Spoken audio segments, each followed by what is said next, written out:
Today, December 8th, is Latina Equal Pay Day, the day that Latinas, after 23 months of work, finally catch up to pay to their white male counterparts. Good morning. I'm Julie Ramirez, the manager for the County of Santa Clara Office of Women's Policy.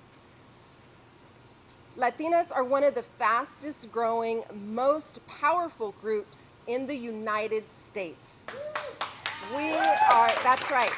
We're opening new businesses at the highest rate in the country. We have rising rates of college enrollment and degree attainment. We excel in every sector and every industry in our country. Yet, we are still not reaching our full economic potential, and we know that economic security is a crucial part to ensuring that Latinas can live and work with dignity and become less vulnerable to different forms of violence, including sexual harassment. As you heard at the top, the national average of earnings for Latinas is 54 cents. But for the first time, since this data was collected, it is also including part-time workers, like migrant and seasonal workers who work tirelessly to put food on our tables, and they are now part of the pay gap calculations. This shift is critical. It's critical because it's more inclusive and it portrays a more accurate representation of the state of Latina workers, and we want to ensure that no one is left behind. But the data is clear. Regardless of the type of job, the place of employment, or the level of education, there is a persistent wage gap. And this wage gap is impacting Latinas more than any other racial group.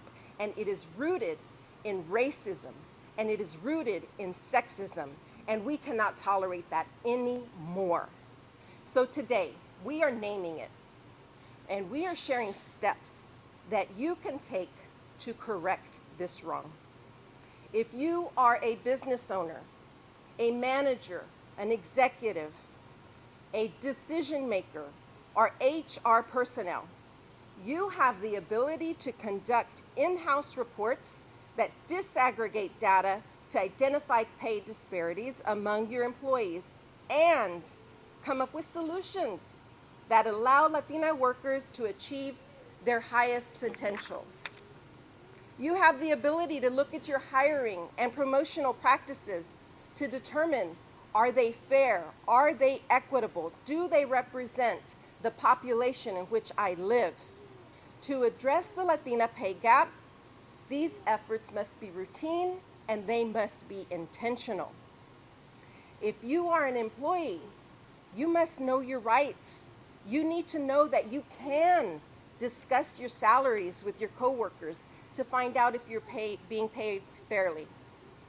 You must know that you do not have to disclose your prior salary when negotiating for a new job.